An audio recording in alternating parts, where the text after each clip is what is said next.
Uh, Good morning, everybody. I hope I'm audible. Can somebody confirm? Yes, sir. Yes, sir. All right, thank you. So we'll continue our discussions with the previous class. I think this is where we left our discussions in previous class. Can somebody confirm that we were discussing India's contribution to world, and we discussed a little bit about astronomy and astrology and how uh, India has contributed to astrology and astronomy. Did we? Can somebody confirm me? Yes or no? Like I want some response from your side also. Yes, sir. Yes, sir.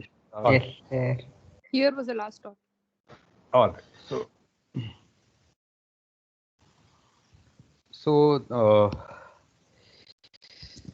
related to astronomy, we got to know that uh, you know many of the calendar systems which are followed in different parts of the world uh, are based on Indian system. The modern day Gregorian calendar, which we know Gregorian, which is this January February system of it's a solar calendar actually. But if you look at the name of the month, for example, September, October, November, December. So Saptam, Oct, Navam, Dasam, all these are Sanskrit terms. Saptam is 7, Oct 8, Navam 9, Dasam 10. So these very clearly shows that there is Indian influence on this calendar system. Also, this in India, the astronomy were developed in order to.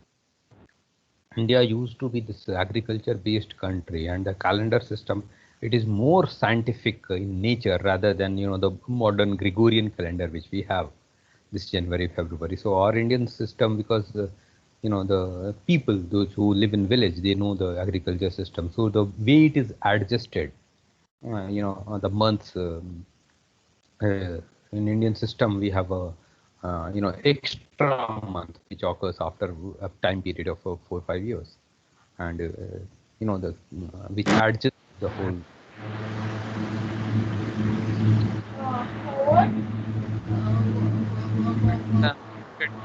So please keep this thing in mind that once you unmute, the whole class gets disturbed. So, so keep control over the mic system so that you make sure that you are not disturbing the whole class. Unmute yourself only when you have to ask a question or something.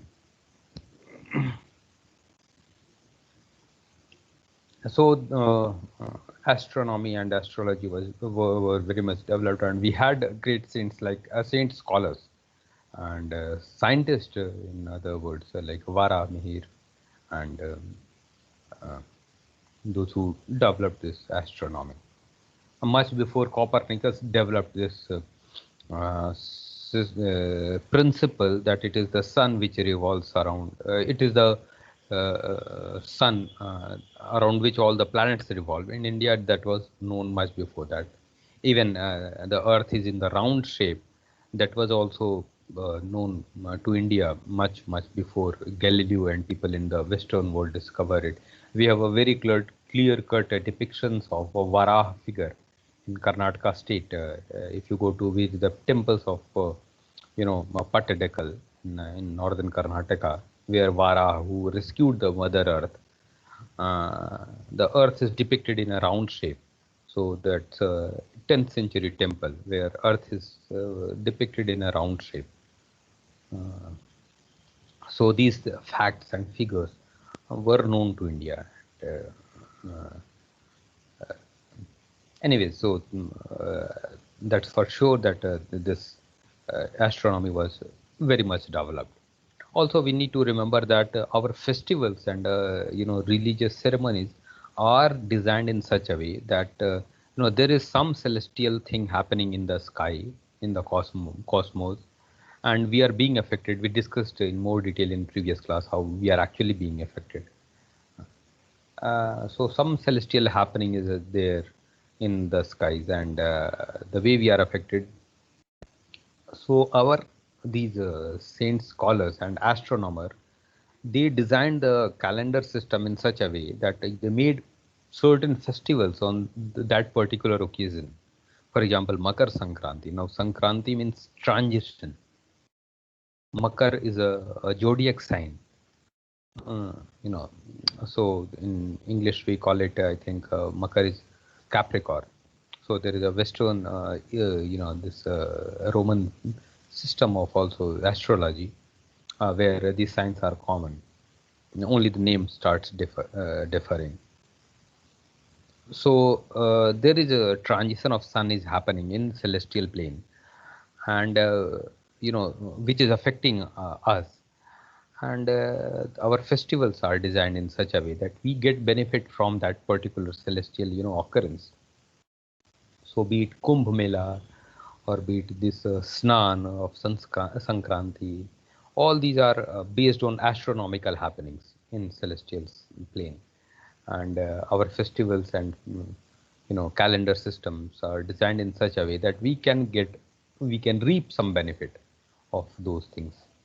So, for example, we just celebrated Shivratri, or just Holi came. So Holi is a full moon night. The New Year starts in northern India. So it's again it's an astronomical thing which is happening, and there is a festival. Sankranti is another example. The whole Kumbh Mela, the religious festival, is also an astronomical thing which is happening in the sky. So, mathematics is another domain in which India, in ancient India, has had its expertise. Recently, there was a mathematician of India. His name is Professor Manjul Bhargav. He has been awarded the Fields Medal, the top prize, the top award in the field of mathematics. So, first Indian he has been awarded. So it is considered to be higher than the Nobel Prize, because there is no Nobel Prize in the field of mathematics. Nobel Prize is not awarded in mathematics. In other subjects it is awarded.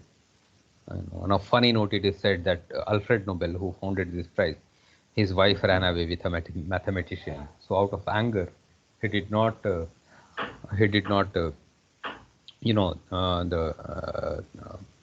award any mathematician this prize, and it is not yet awarded. So instead of Nobel Prize, this Fields Medal is awarded, and Fields Medal is awarded not every year, but once after 4 years only it is awarded. So that is why it is considered even higher than the Nobel Prize. So Manjul Bhargav, one of a great mathematician, contemporary mathematician, he got this award. And if you listen to his talks or his lectures, which those things are available on internet also, on YouTube.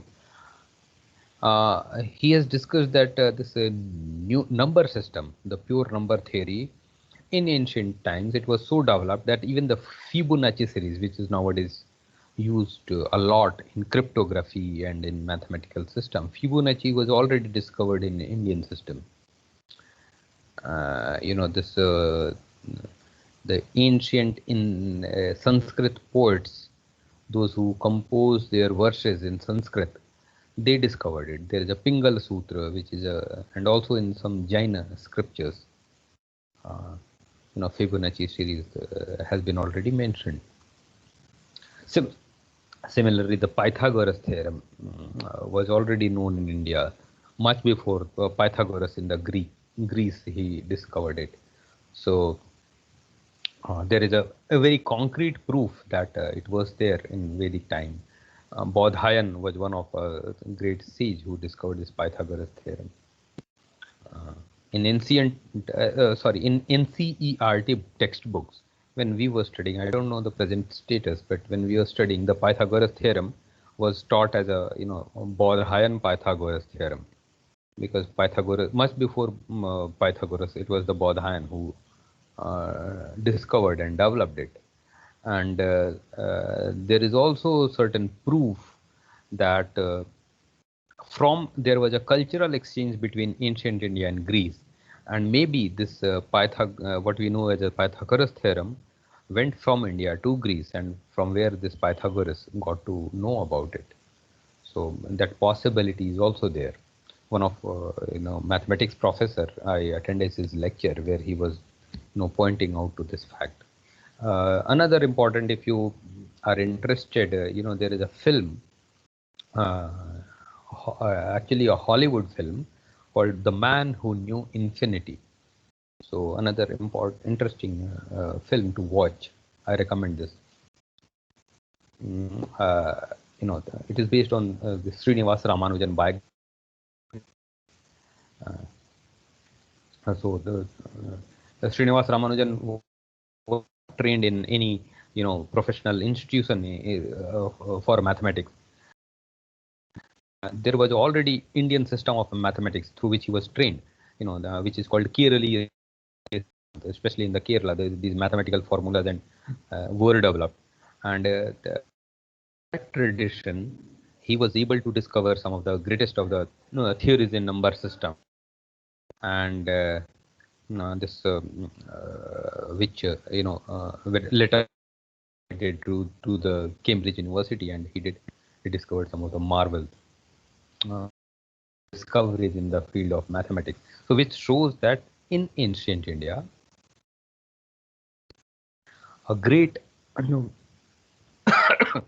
excuse me, system of mathematics was already developed.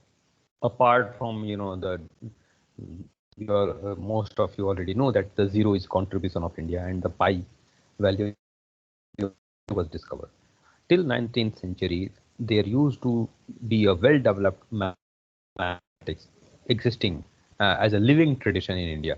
We do not know that whether it is still exists. Till Ramanujan's time, it was existing. So a great contribution has been there in the field of mathematics too. And unfortunately, nowadays we are not able to preserve and further develop it. So always remember, always this point in my discussions, that we cannot just take pride in our ancient past unless and until we are able to contribute something to it in the contemporary time, in the recent times. So just talking that our India was won't make much sense unless in the recent times also we are able to contribute something to it. So that's another important point I wanted to make. In the field of metallurgy and alchemy, this there was a great and contribution also. We have a Gupta age pillar. So right now the photograph which you are seeing, it is this pillar, iron pillar, is located in the camp of Qutub Minar complex in Delhi, and it was part of a temple which was destroyed, of course. But this pillar has still remained intact, and this was built almost 1500 years back, and till now it has not rusted. So that's another piece of scientific development or contribution to metallurgy, we can say. In the field of chemistry, there was a great saint scholar named Nagarjuna. Probably he belonged to Andhra Pradesh region. Some people identify his birthplace as a Kadapa district. He was a great alchemist, and he made so many, chemicals and rasayan. It is believed that he made a kind of medicine which prolonged people, and he himself lived for almost 300 years. We do not have a solid for that, but textual sources talks about it. in the field of Ayurveda, now in the field of medicine, medical science. Unlike this literal meaning of Ayurveda, the knowledge tradition of long age. Ayu means the age,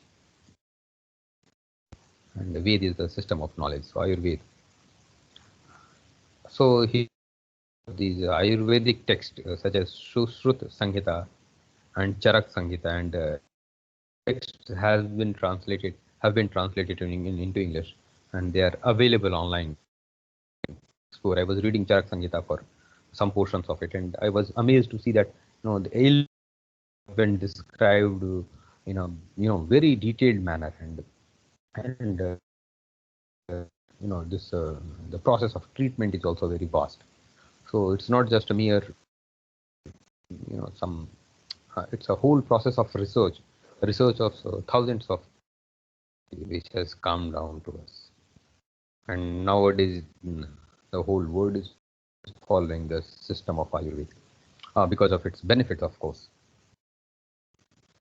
So uh, interestingly, the Ayurvedic system did not remain just as a part of a medical science.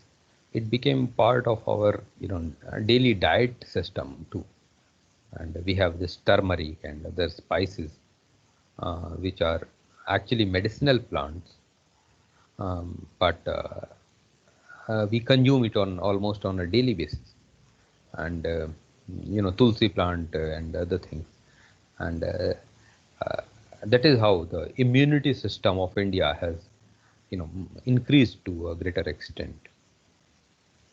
It has been proven in the recent times, especially in the time period of this pandemic, corona time period. The death rate of India is much lower than the when compared to the Western world, where lots of medical facility and other things are existing. So,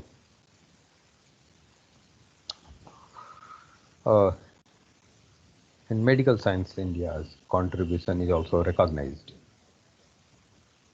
In your previous semester, I think we took one lecture on Indian architecture, not in a very detailed manner, but we got some insights about Indian architecture, and uh, we have these cave temple right now. The on the screen on the left hand side, what you are seeing, it's a cave temple, actually a Buddhist cave temple, and you can see the whole thing has been erected out of a big hillock, and you can imagine how much effort and technical advancement have been made into erecting out such caves in ancient times. And on the right hand side you can see this big gopuram again. These gopurams or cave temples were not mere piece of piece of architecture to show some aesthetical values, but they were the power places, power seats. The, this uh, go gopuram, which means the uh, go also means the uh, area of literal meaning of go is also one means the cow, but other meaning is another meaning is the sense organs. So when we are entering into a gopuram, puram means the area. That means we are entering into a sanctioned area where we enter through our elevated sense consciousness. So go means sense organs also. If you look into the Sanskrit dictionary, go means sense organs. So when we are entering through the gopuram, that means we are elevating our sense organs. And through gopuram, we enter into the sanctum sanctorium, which is called Viman. Viman means the, we call Viman in English, we translate it as a aeroplane. Viman, something which takes you off to the higher skies. So through elevated sense organs, we are entering into such a power place which will uplift us. Our whole sense consciousness will get uplifted. So that was the philosophy behind erecting these gopurams and making temples. They're not mere as piece of aesthetics or just a piece of bricks to build a big building. So there was a huge science and philosophy involved while these sorts of architecture and temples were erected. Of course, in Buddhist system, it was more sort of meditative practices which were emphasized, and all these pillared halls were, power seats where people will sit and meditate in a sanctified area, and which will create some sort of, say, vibration through which, sense consciousness could be elevated. So these were the contribution to the art architecture. In the form of art, there are different kinds of art. One is visual arts, which means the painting and sculptures. So uh, we already know that in the visual arts we have so many great sculptures carved around the temple, and then in form of paintings, if you visit Ajanta and Ellora, we have a great piece of ancient paintings too. So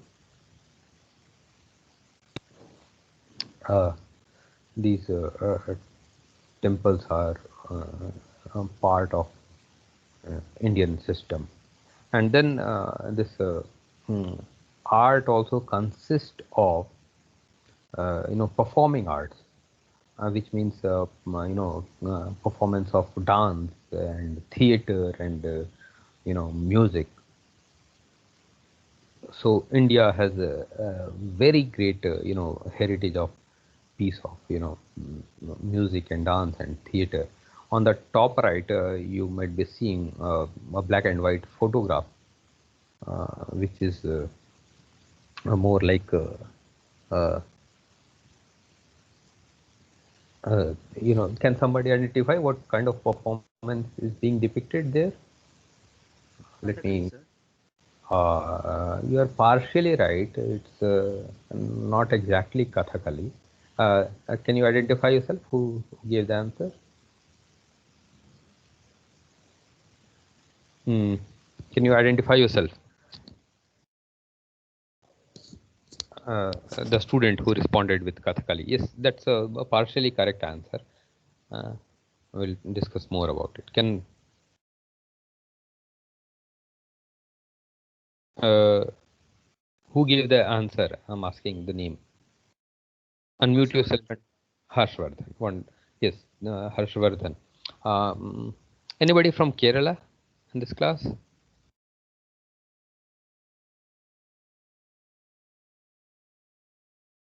Okay, nobody from Kerala.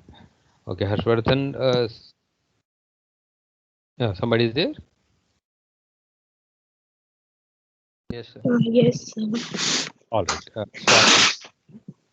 And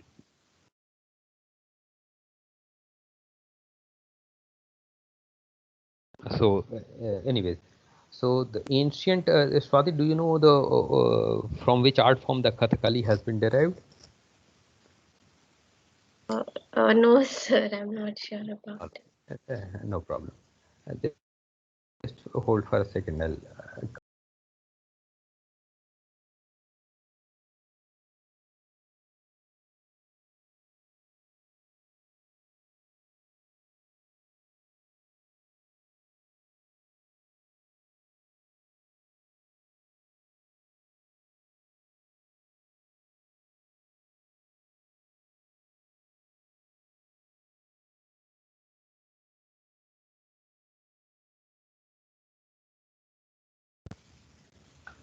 so Kathakali has been derived from actually one of a theater form, which is ancient most theater form of not only India but of the world. The oldest theatre form, and it is known as Kudiyattam. So Kudiyattam is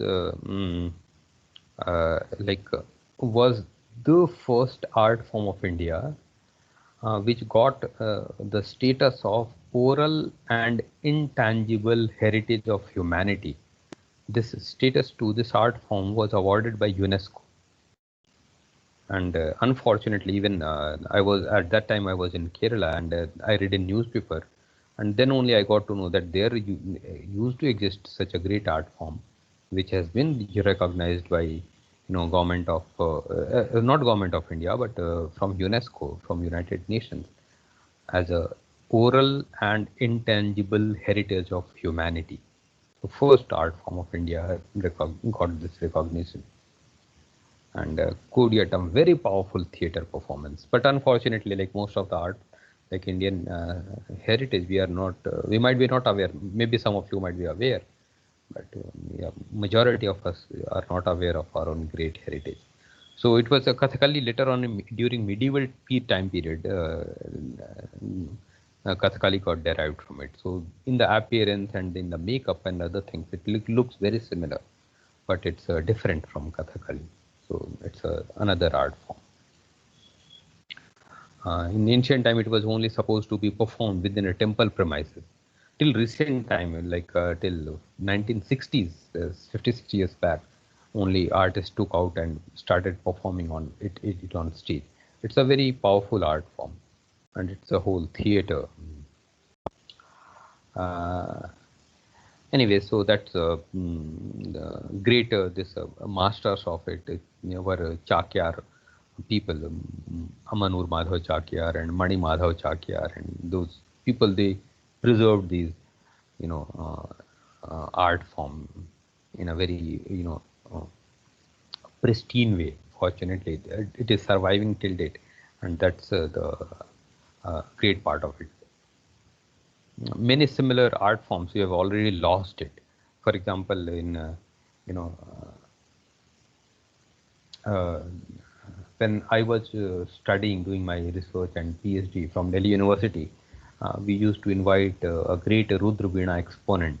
His name was Asad Ali Khan. Asad Ali Khan was the last surviving exponent of Rudra Veena. So, and it's a Veena which is believed to be created by Lord Shiva himself. And he used to play in a Khandarwani style. And there were no, after him, that whole art form got lost. So he was the last exponent. So unfortunately, we are losing several such art forms,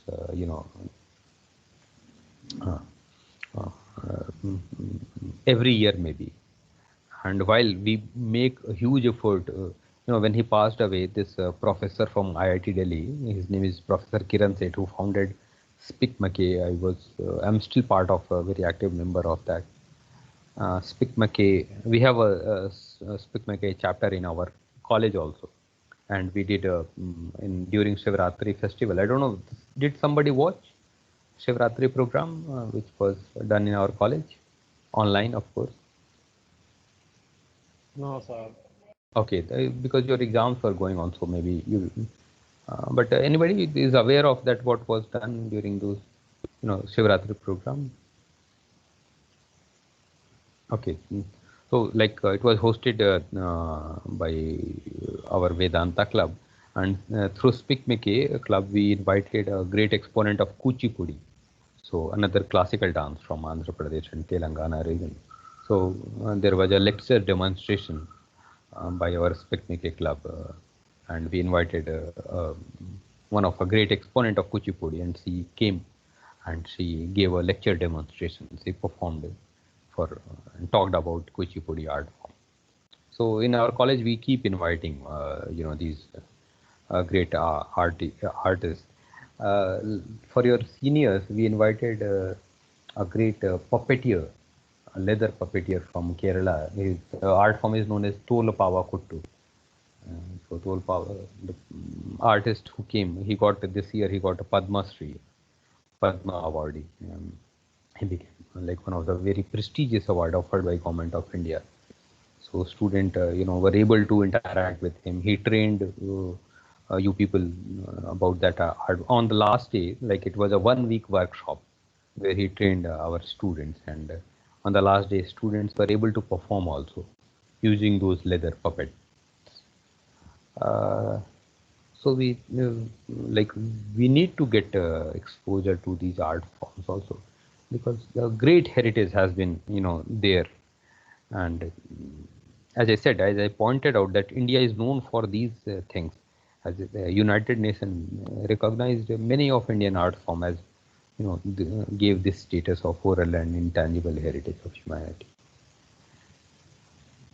On the bottom right, you are seeing these, classical dance forms, Bharatnatyam, Kathak.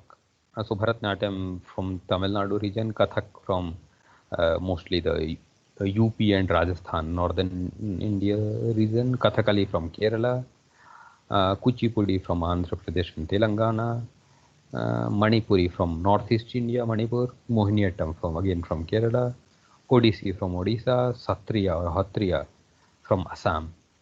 So these 7 art forms have been recognized as a classical dance form of India, and there are innumerable folk dance forms also.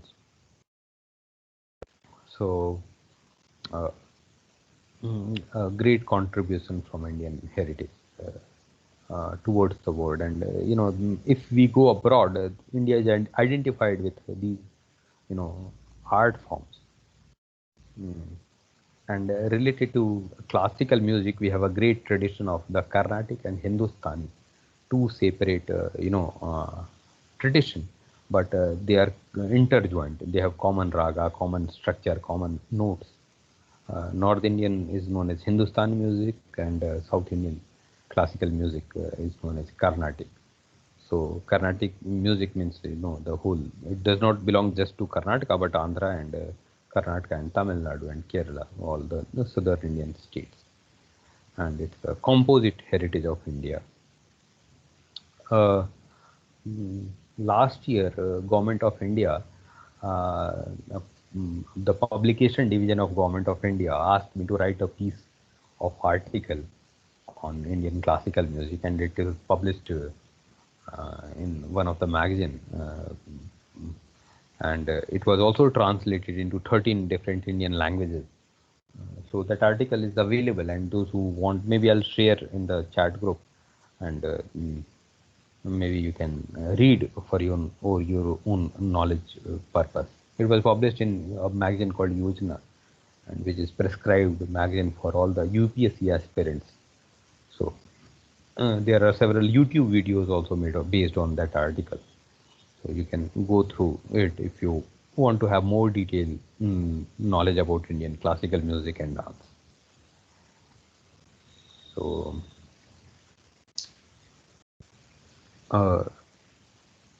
these are some discussions on India's contribution to the world. What we have discussed in today's class about India's contribution, it is something which is different from your cultural booklet, the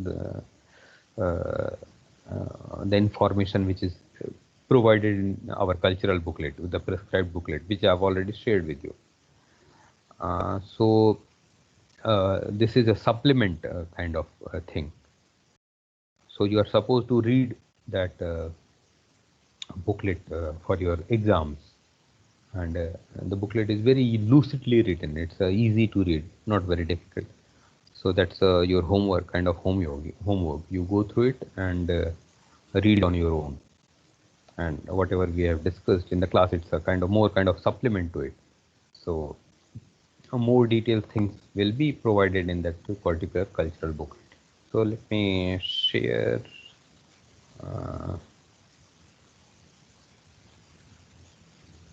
the cultural booklet with you on the screen. It's already there in your this Teams channel. So any question related to this particular topic, India's contribution to the world, before we proceed to another topic? Any question or any comments or any discussions you want to bring in?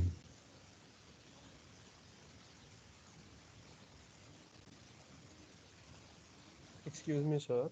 Yes, please go ahead. I have a small doubt, sir. Yes. Is there any contribution of the Bhakti movement into the culture of India, sir? Uh, Like music or art form or literature, anything? Okay, there is a huge contribution of Bhakti movement. Bhakti movement historically it starts around medieval age, which means no, actually it has a long history. If we go as per the say literary evidences, our Puranas, especially Padma Puranas, they mention that Bhakti originated in South India, and there is a Padma Purana mentions that the bhakti as in and as a human form I born in South India, and later on I traveled across different parts of the India. There is a saying also in Hindi, Upaji Bhakti Dravidi. Dravidi means the southern Indian region. Upaji Bhakti Dravidi Lai Ramanand. So various saints of of southern India they brought it to and rest of India. Bhakti, uh, but it came into its full-fledged form around this medieval age, when there was a Sufi tradition also in Islam, and along with Bhakti movement, the Sufi tradition also got flourished, and the saints like Kabir Das and Mirabai and Guru Nanak, and they all were product of that time. Prior to that, in the southern India, there were two communities, Alwar and Nayanar, Myanmar and Alwar, Shaivite and Vaishnavite, they were great bhaktas. So from that tradition onwards, the whole Carnatic music of southern India, we have Swami Tyagaraja and Muthuswami Dikshita. All these great exponents of Carnatic music are singing the bhakti, poems and poetry through their music.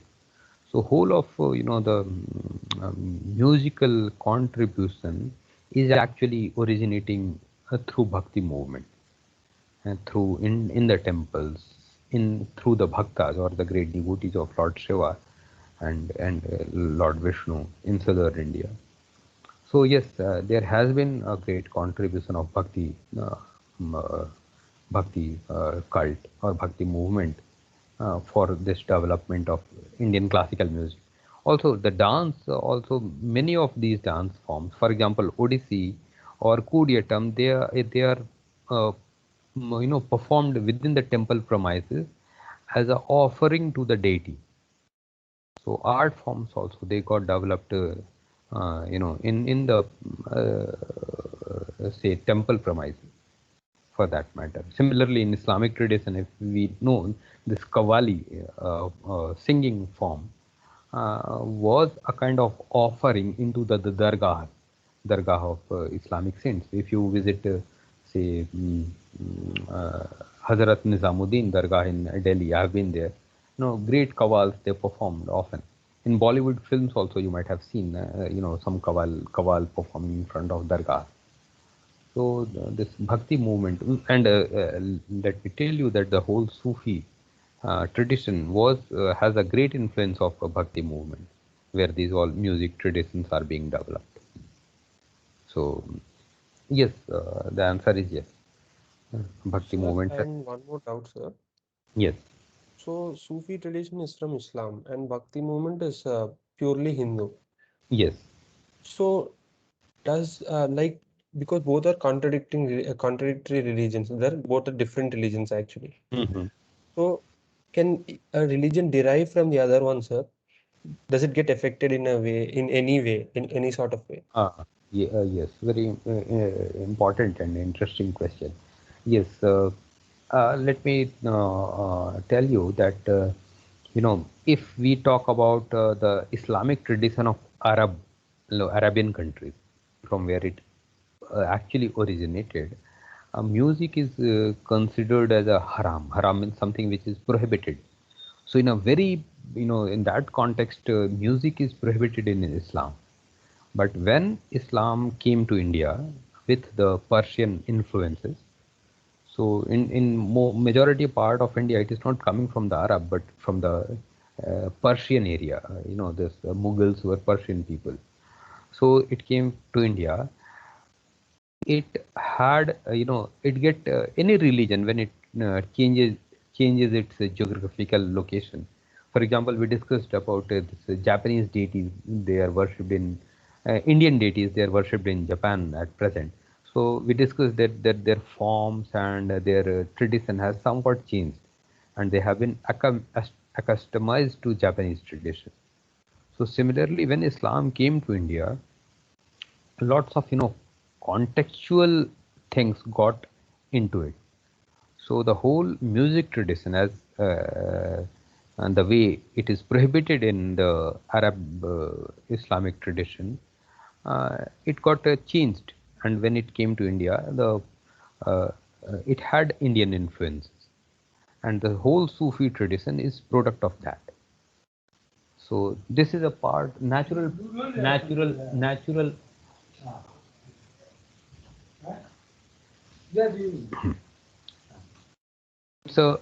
It's a natural part of a cultural process, that societies, they affect, or traditions, they affect each other.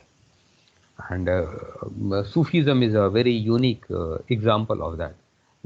It took all the philosophical and other things from Islam, and it took also some of the great elements of from the Bhakti tradition, and the Sufism got developed, and it also helped in to integrate India in a different sense. For example, if you go to a Sufi shrine, lots of Hindu people pay their homage to many dargah, including the Khwaja Moinuddin Chisti's dargah in Ajmer Sharif in Rajasthan, or Hazrat Nizamuddin dargah in Delhi, or some dargahs in Hyderabad, or in various parts of India, including if you visit Ayappa Swami's, place. Those who know about it, there is a Babar Swami temple where who is actually a Islamic saint, and he is believed to help Ayappa Swami. So a kind of amalgamation of different religious traditions and cultures. This is a natural part of any history and any tradition, and they influence each other. So yes, that happens. Okay, sir. Got it. Okay, so any further questions? I actually feel very much encouraged if the questions are asked, and I could share something more. So uh, in fact, whenever I'm teaching during the class, also feel free to interrupt if you have some questions or doubts. Any more questions?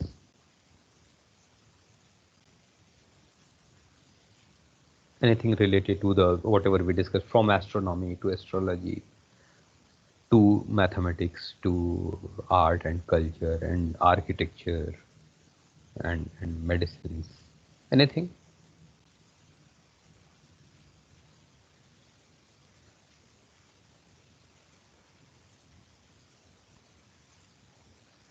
Anyway, so if there are no questions, the time is also about to end. So in the next class, we are going to discuss a new topic, and if you look at your cultural booklet, you'll find at the end of it there is a chapter on Mata Amritanandmayi Devi. So it's a interview of her, and where some very important questions have been asked to her, and she's answering them. So it's in the form of question and answer. And I thought in the your previous semester, now you have come into the second semester. So let us discuss about the idea of our own chancellor, and what are her vision, and how through her own examples she's uh, making, rather than mere preaching or discussing or philosophizing about religion and other things, how she's a living example of her. That. So we'll discuss the, her interview, which is also part of your cultural studies booklet and part of your syllabus. And through her answers, we'll explore some, more in-depth philosophical questions and, other other things through her answer. So next one or two classes will discuss her interview, and through that, interview will dwell upon other topics also. So okay, so I think we can end the class here. If somebody is having some question, still we can discuss.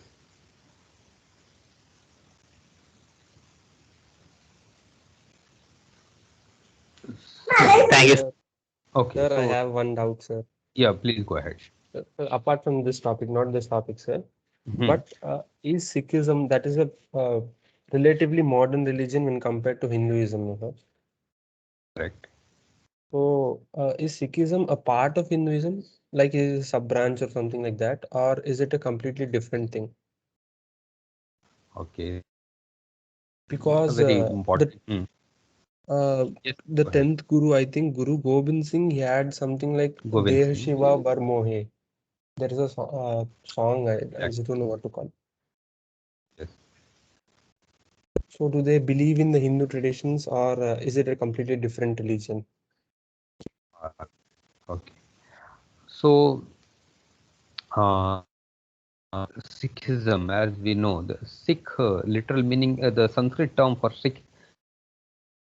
So, Shra becomes Kha in Punjabi. So, Shishya becomes a Sikh. So, whose disciple? So, there need to be a Guru. So, Guru's disciple. Now, in Sikhism, we have a 10 particular Gurus. And, last Guru was Gobind. So, Sikhism means, as I said, literal meaning is disciple, Shishya. So, the founder of it is Guru Nanak. Again, Guru Nanak is 14th century saint, and he is product of composite culture. Lots of Islamic influences are there on when he was living, and Islam was already part of Indian. So Sikhism, rather than having, they have a Guru Granth. If you go, you won't find, sculptures of any Guru even. There will be a text on the throne, and the text is worshipped. Now, what the text contains, poetries and compositions and songs written by great saints of it. Includes Kabir Das even, not only the sixth Guru, but even the Kabir Das. Certain poetries of Kabir is also part of that Guru Granth, and it is the Guru Granth which is being worshipped. So it's worship of a text. Now, this text consists of several poetries which were composed, by these saints, and the which you mentioned, Dev Siva Var Mohe, or Dev. There is also a phrase of a goddess Durga by Guru Gobind, and these all are parts of that Guru Granth, which were composed by Guru Gobind Singh and other saints.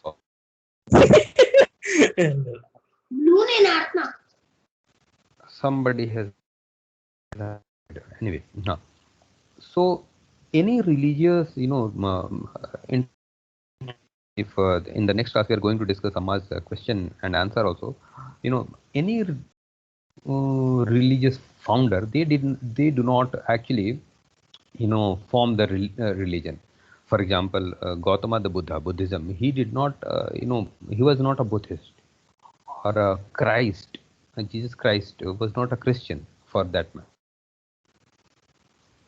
So Sikhism got developed in India, and all the gurus were part of the Hindu tradition. So they worshipped, naturally, they worshipped Hindu deities, which include Shiva, which included, Durga and other deities. Even in the contemporary Sikhism also, the Sikhs, they go to various Hindu temples. So that it is a part of the whole Indic system. It is the indigenous religion, unlike Islam and which came from outside. Buddhism, Jainism, Sikhism, these indigenous religion. So in Indian constitution, if you from the saying from the uh, secular point of view, constitution defines, put them, categorize them under the rules. But unfortunately, during this time period, this there was a policy of divide and rule of British, empire. So they created animosity between Hindu Muslim for sure. They also created kinds of bifurcation between Hindu and Buddhism, Hindu and Sikhism. So they started treating Sikhism as a distinct religion. And during that time period, because of this also some mischievous people within that Sikh tradition also, and this kind of thing got that it's a distinct religion. So certain things are distinct, like Shaivism has a distinct feature, Vaishnavism has a distinct feature. Similarly, Sikhism also had a distinct, not as a totally independent religion the way we see at present. So that seeing it as a totally independent religion is a part of British era, unfortunately.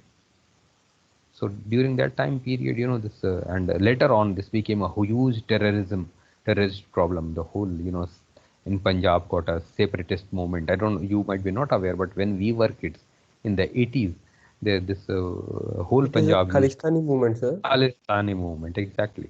The whole Khalistani movement got erupted on the basis of a distinct, religious identity that they started, on the basis of Islamic country, they started Khalistan. For the Khalsa, a distinct country should be. The whole separatist movement got started. Although this all terrorism was sponsored by Pakistan, but it has its roots in during the colonial time period when Britishers gave this idea. So a direct answer to your question is that it used to be part of the whole Indic tradition, and it's a kind of a separate school, we can say, of whole Indian system.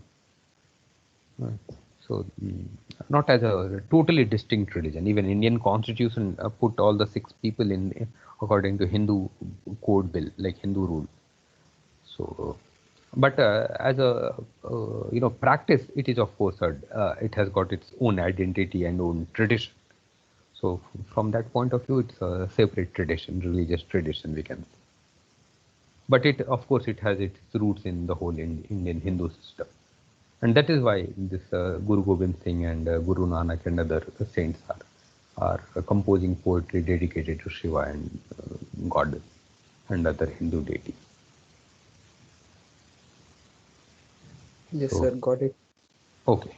So Yes, we'll call it a day for today's class, and um, stopping the recording, taking the attendance. Now you all can leave the meeting.